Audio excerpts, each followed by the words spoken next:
¿Y ahora, qué va a pasar? El panorama mundial lo conocemos todos. La demografía china acaba de alcanzar los 1.000 millones de hombres. Cada año la India trae al mundo 12 millones más de bebés. Es una progresión geométrica. No hay medio humano capaz de detener esa marea. Hemos visto con nuestros propios ojos cadenas enteras del Himalaya con todos sus árboles arrasados, en 20 años. Da escalofríos. ¿Y quién hablo de Atila?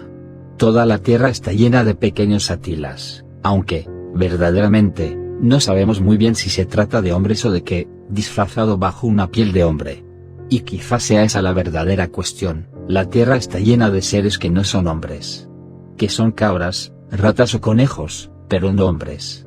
Pueden estar provistos de ciencia, de democracia y de religión, pero no son hombres. Son tubos digestivos muy sofisticados. No hay especie más llena de falsificaciones. Una rata es lo que es, sin pretensiones. El hombre no es lo que es, pretende montones de cosas, con una Biblia en la mano y con corbata. El hombre y la mentira van a la par. Es decir, que todavía no somos hombres. Pero nuestra mentira está saltándonos a los ojos. No se trata de otro fenómeno. El hombre está convirtiéndose en lo que es, y lo que no es va a desaparecer de la realidad. ¿Y cómo sucederá? Que va a desaparecer, no ofrece lugar a dudas. Pero hay millones y millones de mentirosos, y la mentira está tan perfectamente mezclada con la verdad, que no se sabe muy bien cómo sería divinamente posible, sí, divinamente, pues humanamente, separar esa mezcolanza sin extirpar lo bueno con lo malo. Y además, si observamos bien, nos daremos cuenta, comadre, que lo mejor no vale más que lo peor, es el mismo barrizal de algo. Que no es lo que es, ni en lo peor ni en lo mejor. Evolutivamente hablando, es una cierta amalgama celular, ni buena ni mala, que se ha puesto encima un intelecto, filosofía, microscopios y religión, y un cierto número de otros ingredientes de los que podemos pensar lo que queramos. Pero lo que pensemos no es de una importancia definitiva para la especie, aunque no nos lo parezca, como tampoco los evangelios o las fechorías de unos pececillos tuvieron importancia para la fabricación de los mamíferos. ¿Y qué significa eso de separar los buenos de los malos? ¿El Apocalipsis? ¿Y quiénes son los buenos? 60.237, incluso hay gente que prevé el fin del mundo, pero es una imbecilidad, decía Madre con su llano lenguaje. Porque el mundo ha sido construido con una cierta meta, y no desaparecerá antes de que las cosas estén realizadas. Pero quizá haya cambios. ¿Y qué piensa de todo eso una celulita? Esta es quizá la verdadera pregunta y la única pregunta. Quizá incluso sea el lugar en el que descubramos lo que es el hombre, sin falsificaciones y sin mentira y sobre todo sin verdad. La vida clara, tal y como es. Cuando hayamos echado al basurero cósmico todas nuestras verdades junto con todas nuestras mentiras, entonces, respiraremos mejor.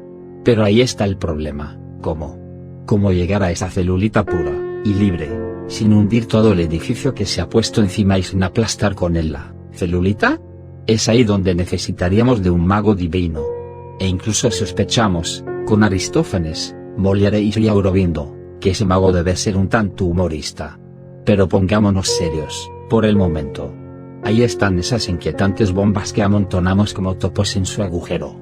66.219, no saben, lo deberían saber, pero no lo saben, que las cosas tienen una conciencia y una fuerza de manifestación, y que todos esos medios de destrucción empujan a su utilización, y que incluso no queriendo usarlos, habrá una fuerza más fuerte que ellos que les empujará a usarlos. Las cosas tienen una conciencia, las bombas igual que la célula, igual que una brizna de átomo. En realidad el universo entero es una conciencia y la materia es conciencia, justo lo que nosotros no somos. Nosotros confundimos la conciencia con la inteligencia, y es por eso por lo que no vemos nada del universo tal y como es. Vivimos en nuestra idea del universo, una idea explosiva, ¿y quién tendrá razón al final, esa idea o la conciencia de la materia? Es como una carrera entre ambas. Madre hacía esa carrera en su propio cuerpo, entre esa fuerza de destrucción y la otra. Y ella se ha ido, aparentemente, y Sri Aurobindo también, por las mismas razones. La resistencia y la negación de los pequeños espiritualistas y de los pequeños materialistas, ¿serán más grandes y más fuertes que el impulso evolutivo? Pues, de que vamos a dar un giro de 180 grados, de eso no hay duda. Los que creen todavía que Sri Aurobindo y Madre eran unos sabios o unos santos o filósofos o yo qué sé, son unos burros no evolutivos. Unos retrasados de la era terciaria espiritual. Madre y Sri Aurobindo no han venido a predicar ni a revelar nada, han venido a hacer. Y lo que tenían que hacer lo han hecho. La cosa está hecha. Han venido para descubrir y liberar en un puñado de materia, en un puñado de sustancia celular humana, y a pesar de, o precisamente por, todos los obstáculos, un conjunto de células tal y como son, sin sus revestimientos o sus encostramientos evolutivos. Sus cuerpos serán el laboratorio evolutivo.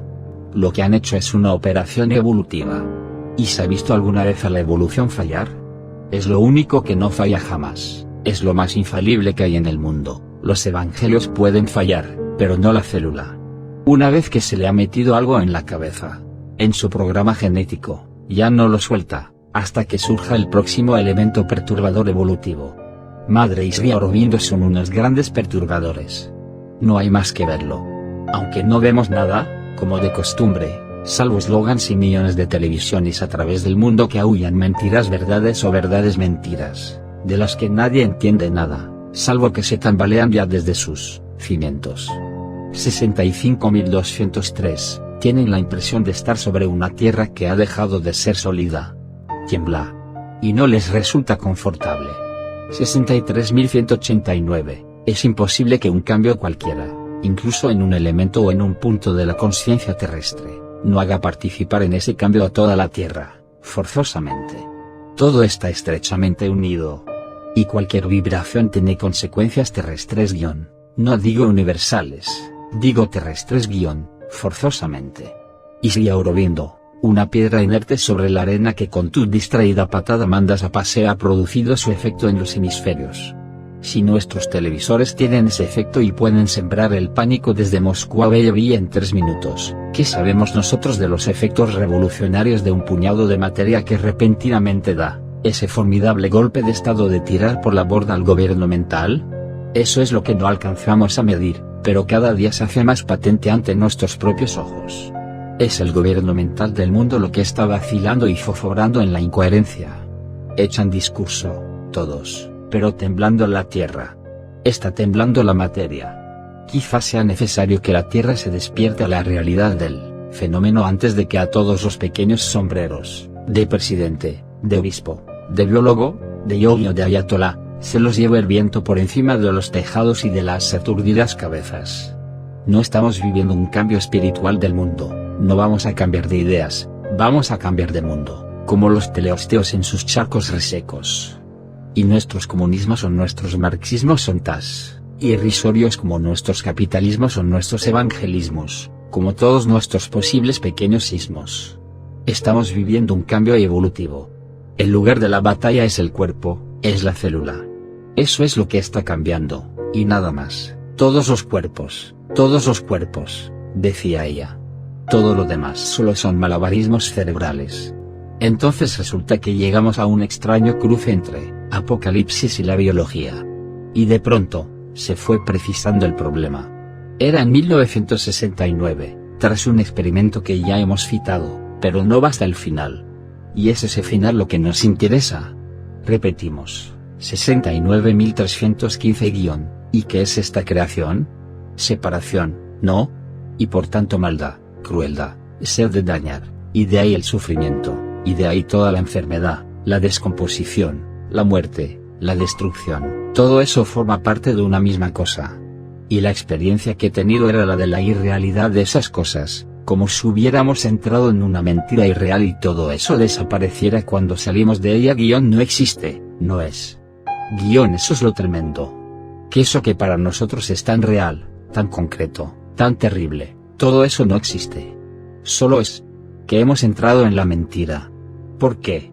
¿Cómo? Y jamás, jamás en toda su existencia, este cuerpo ni una sola vez ha sentido un dolor tan total y tan profunda como ese día, oh. Y al final de tanto dolor, la beatitud. El dolor, puff, desapareció. Como si todo eso que es tan horrible, no existiera. Y todos los medios, que pudiéramos llamar artificiales, incluido el nirvana Todos los medios para salirse de ahí no valen nada, empezando por el imbécil que se suicida para poner fin a su vida. Esa es la mayor de todas las imbecilidades. Desde eso hasta el nirvana, en donde uno se imagina haber salido. Todo eso no vale nada. Es en diferentes niveles, pero no vale nada. Y entonces, después de tanto dolor, en el momento en el que verdaderamente uno tiene la impresión de un infierno perpetuo, de pronto un estado de conciencia en el que todo es luz, esplendor, belleza, dicha, bondad. Es inexpresable. Aquí estoy, se muestra, y luego, paf, se va. ¿Será eso? ¿Será eso la palanca? No sé. Pero la salvación es física, no es en absoluto mental, sino física. Quiero decir que no está en la huida, está aquí. Y no es algo que esté velado, escondido o lo que sea, está ahí mismo. ¿Por qué? ¿Qué es lo que, en el todo, nos priva del poder vivir eso? No sé. Está ahí. Está ahí. Y todo lo demás, incluso la muerte, se convierte verdaderamente en una mentira, es decir, en algo que no existe. Y añade madre, punto. Pero uno no puede salirse completamente solo. 64.283, no es para un cuerpo para quien se ha hecho, es para la tierra. Y ahí estamos, verdaderamente, en el corazón del problema. No se trata de separar los justos de los injustos, sino de salirnos por completo y todos juntos de una misma pecera de irrealidad, y que todas nuestras maravillas y todas nuestras verdades, igual que nuestras monstruosidades y nuestras mentiras, se desvanezcan en otra cosa, que lo cambia todo. Una pequeña nada que lo cambia todo, decía ella. El apocalipsis está en el corazón de la célula. No nos queda ya tiempo para esperar. Ese es el problema. Pudiéramos pensar que, con el tiempo, algunos héroes de la evolución, habiendo comprendido el procedimiento, descenderían al cuerpo, taladrarían su camino a través de las capas y liberarían a la célula de su hipnosis atávica y newtoniana, y que luego la operación se propagaría, como la operación mental se propagó entre los grandes monos. Pero si se está propagando ya, y vertiginosamente. Y ese tiempo ya no lo tenemos. Las masas oscuras vienen al asalto. La Tierra grita. Millones de hombres se preparan para levar anclas. Un ardiente huracán gira como un torbellino encima de Asia. Y creemos que nosotros, tras las paredes de vidrio de nuestros castillos de cristal e intelectual, limpios y educados, ¿vamos a escaparnos de ese torrente ardiente e insensato? ¿Quién no ha visto ya las masas levantadas? Un formidable contagio subrepticio está atravesando nuestras barreras de hormigas. ¿Pero qué es? ¿Es el contagio de la vida nueva o de la muerte ya muy próxima? Tras sus muros de algodón, América electroniza y juega con fuego. Tras sus murallas, el Kremlin está acorralado y tiembla. Un gato amarillo, cruel y sin alma observa el juego, teje su trama y espera su hora. Mientras que una India corrompida, que fue la cuna de la luz, alimenta a los diablos en sus asramps a la vez que sigue siendo la invisible apuesta de la batalla. Pues la India es el corazón de la tierra, pesado, enfangado pero el corazón de todas formas. ¿Quién ganará esta insensata carrera, la vida nueva o la vieja muerte de siempre? Ya no es cuestión de décadas, no, nos quedan unos años, apenas. Está a las puertas. Y esa vida nueva y esa muerte parecen tan estrechamente entremezcladas no solo en cada continente, sino en cada nación, en cada grupo, en cada familia, en cada conciencia dentro de un mismo hombre, que no sabemos cómo sería posible arrancar lo uno sin lo otro. Todas las voces aúllan y mienten, la verdad forma un mismo paquete con la mentira abriga una lucecita de la que se alimenta y que la protege. No podemos tocar algo sin tocarlo todo. Es en la célula y en el cuerpo mismo de la Tierra donde el imposible milagro se convertirá en el único milagro posible. Estas 4 reflexiones de madre, si las ponemos una junto a otra, parecen entregarnos la clave. 66.263, la conciencia ordinaria vive en una agitación continua, es terrible cuando uno se da cuenta de ello. Mientras no nos damos cuenta parece algo totalmente natural. Pero cuando te das cuenta te preguntas cómo es posible que la gente no se vuelva loca. Es una gracia. Una especie de pequeña agitación microscópica. ¡Oh, qué horror! Exactamente la descripción de esa trama de la mente física, y por otra parte el milagro, todos los milagros posibles, es decir, no el milagro. sino el cese de nuestra mentira científica y mental, lo natural, desconocido. Y madre añadió esto que comenzó a abrirnos los ojos, punto. Y es lo mismo para todo, los acontecimientos mundiales o las catástrofes de la naturaleza o del hombre, los terremotos y los maremotos, las erupciones volcánicas, las inundaciones, o bien las guerras, las revoluciones, la gente que se mata sin saber por qué. Por doquier están impulsados por algo, detrás de esa agitación está la voluntad de desorden que quiere impedir que se establezca la armonía.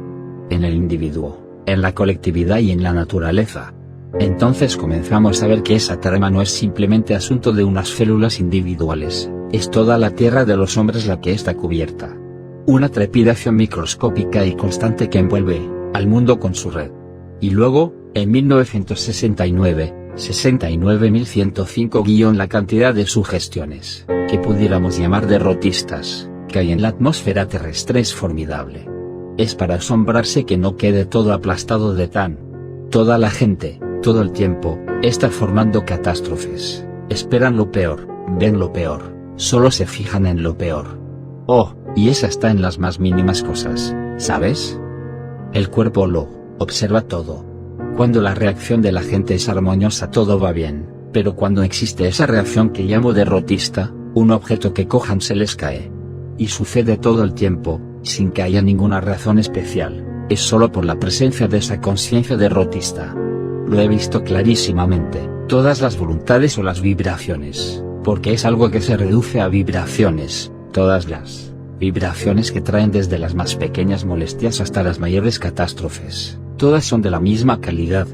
Y en 1971, de pronto, abrimos los ojos de par en par, 71.78. Tengo la curiosa impresión de una especie de trama con hilos, como muy flojos, es decir, que no están prietos, que une todos los acontecimientos, y si se tiene poder sobre una de esas tramas todo un campo de circunstancias puede cambiar, circunstancias que aparentemente no tienen nada que ver unas con otras, pero que están unidas ahí y por tanto unas implican necesariamente la existencia de otras.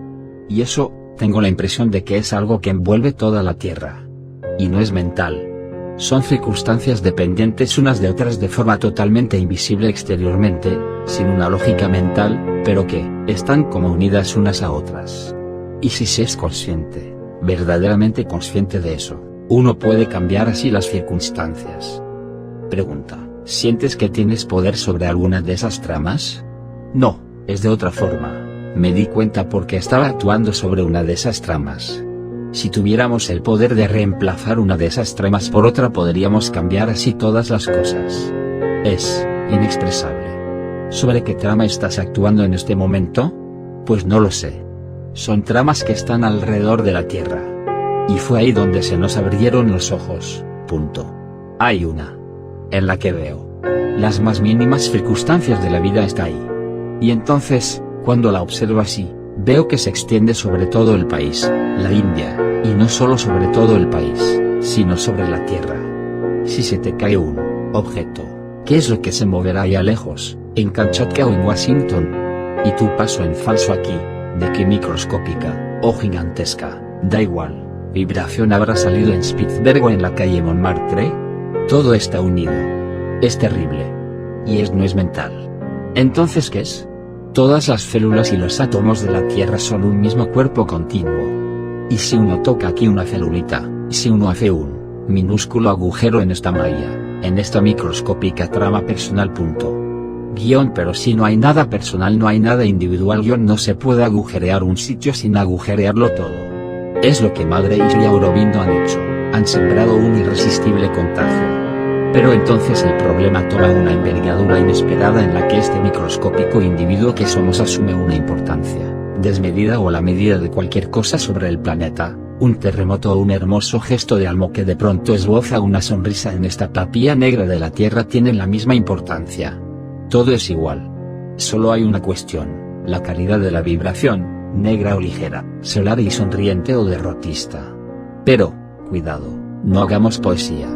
Un día de 1967, Madre salió de pronto de una larga concentración o contemplación, y se puso a hablar en inglés, como si fuera Sri Aurobindo el que hablara. Solía sucederle a menudo, y con su vocecita lenta y cristalina dijo esto, de lo cual no entendimos nada, pero que ahora vemos claro: 67.251, dentro de algún tiempo podré decir. Y después de un largo silencio punto.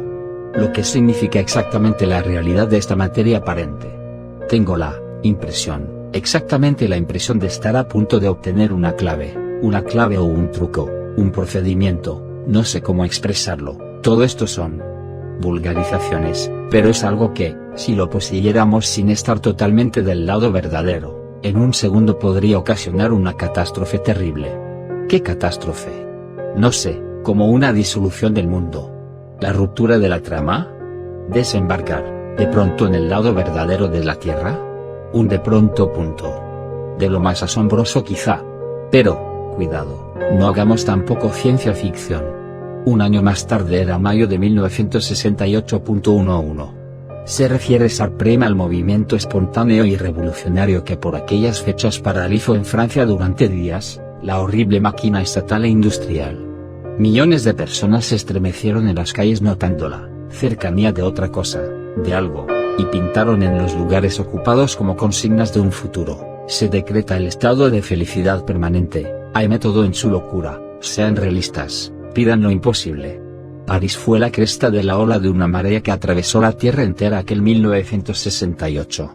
Todos los viejos poderes tambalearon y se anuncia un poder nuevo. Nota del traductor: en cuanto madre se enteró lo comprendió al instante, no se trata de una huelga, es una revolución. Abortada, al parecer, tragada por el viejo hábito y por todas las viejas deformaciones políticas o de otra clase, pero había algo ahí que anunciaba un acontecimiento terrestre más general y completo, que nos aguarda. Pudiéramos decir que fue un agujero colectivo, pero momentáneo, en la trama. El 22 de mayo madre, nos decía, 68.225, existe el fortísimo sentimiento, fortísimo guión, en la conciencia de que ha llegado la hora. Hay inmensos periodos en los que las cosas se van preparando, el pasado se agota y se prepara el futuro guión, y son inmensos periodos, neutros, sin brillo, en los que las cosas van repitiéndose, y parece que tienen que ser siempre así. Y luego, de repente, entre dos periodos de esos, se produce el cambio. Como el momento en el que apareció el hombre, sobre la tierra. Ahora es otra cosa, otro ser. Y madre veía de pronto a aquellos estudiantes, a aquellos jóvenes. La policía representa la defensa del pasado. Pero si millones, no miles, millones de personas se reúnen y ocupan los lugares, absolutamente pacíficas, simplemente se reúnen y ocupan, entonces eso tendrá poder. Pero que no haya violencia, el dejarse llevar por la violencia es volver al pasado, es estar abierto a todos los conflictos. No, una ocupación por las masas todopoderosas en su inmovilidad, que impongan su voluntad por el número. Es claramente, no en sus detalles, sino en la dirección del movimiento, de mayo del 68, claramente la voluntad de acabar con el pasado, de dejar la puerta abierta al futuro. Es como una especie de hastio por el estancamiento, así es. Se de algo que está delante, que parece más luminoso y mejor. Y en efecto, hay algo. Hay una respuesta. Hay una fuerza que quiere expresarse. Hay una trama que quiere romperse. Si hubiera los suficientes millones de pequeñas vibraciones de esperanza que quisieran gritar, no, a toda esta mentira irreal. Y así nos estamos aproximando al cuento de hadas. Pero un cuento de hadas muy racional, que quizás sea la suprema racionalidad del mundo. Esa perforación de la trama no es un vano espejismo, es algo que todos, o muchos de entre nosotros, hemos podido comprobar sin saber lo que era. Los niños, sobre todo. Los niños se caen sobre las piedras de sílex de Fontainebleau sin darse cuenta siquiera, sin hacerse un rasguño, como si no pasara nada. Y entonces no pasa nada. En esos momentos, que podemos llamar de heroísmo o de sonambulismo, o de cualquier otro ismo, en los que de pronto el aire es ligero y el cuerpo danza como si abrazara toda la materia que le rodea, y la mirada es clara como una llama, uno atraviesa cualquier cosa, el fuego, las balas, un accidente, la muerte. Y nada puede tocarte. Se es invulnerable. Ligero y triunfante. Ni se piensa en ello, es sencillo, muy sencillo, evidente y sin historias. El pecho está como henchido de un aire suave que huele a la primavera de la tierra, y tan ágil, todo es ágil y como maleable. Basta decir quiero, y ya está, uno está ahí, en pleno milagro. La falsa materia se deshace, uno está en el gran viento que lleva los mundos de forma tan ligera. Todos conocemos momentos de esos. La trama se afloja. Todo es diferente. 64.253, es mi experiencia de todo este tiempo. Es una visión y una convicción. La convicción de una experiencia. Las dos vibraciones, la mentira trepidante y la verdad ligera, están entremezcladas todo el tiempo, y todo el tiempo la una está infiltrándose en la otra. Quizá, la maravilla aparece cuando la cantidad infiltrada es lo suficientemente grande como para ser perceptible. Pero tengo la impresión, y una impresión agudísima, de que es un fenómeno que está produciéndose todo el tiempo, por doquier, de forma minúscula. Hay una infiltración infinitesimal de la verdad en la mentira, y en ciertas condiciones, que son visibles, se produce una especie de ensanchamiento luminoso, no sabe a explicarlo y entonces la masa de infiltración es suficiente para dar la impresión de un milagro. Quizá fuese el fenómeno de mayo del 68. Pero de todas formas es algo que está produciéndose en el mundo todo el tiempo, sin cesar. La sustitución de vibración. El milagro de la Tierra ocupando el sitio de la mentira. ¿Y si eso se produjera colectivamente? Si millones, millones, de voces jóvenes que ya están hartas de esta vieja tierra de mentira y de sus columnas grises que se alinean para recoger el diploma de la vieja forma de morir, si esas voces claras, de pronto, dejaran fundir su corazón, dejaran henchir su pecho con un aire ligero y gritaran, no, basta y a punto. Todas esas células, liberadas de pronto de su hipnosis. ¿Cuándo? Preguntaba la voz de la Tierra. 55.1210, pienso que se producirá en el momento, en el que haya suficiente número de conciencias que sientan de forma absoluta que no se puede vivir así. Es preciso que todo lo que ha existido, y existe aún, aparezca como un absurdo que no puede durar más. En ese momento podrá producirse, pero no antes. De todas formas, hay un momento en el que sucederá, habrá un momento en el que el movimiento volcará en una realidad nueva. Sí, un momento, hubo un momento en el que el ser mental se manifestó sobre la Tierra. Y habrá un momento en el que la conciencia supramental pueda entrar en esta conciencia humana y manifestarse. No es algo que se va alargando como una goma, no hay un momento en el que se produce, puede suceder como un relámpago. Todo se nos caerá de las manos, nuestros bolígrafos, nuestras leyes, nuestra ciencia, nuestro futuro de emparedados vivos. Una inmensa risa henchirá el pecho de la Tierra, y ya está. ¿Y por qué no ahora? Y los que ya están muertos se quedarán tiesos. Un apocalipsis, sí, sonriente. Mortal para los muertos y ligero para los siempre vivos. Un cuento de hadas en las células de la Tierra. Satprem Langen, 15 de febrero de 1980.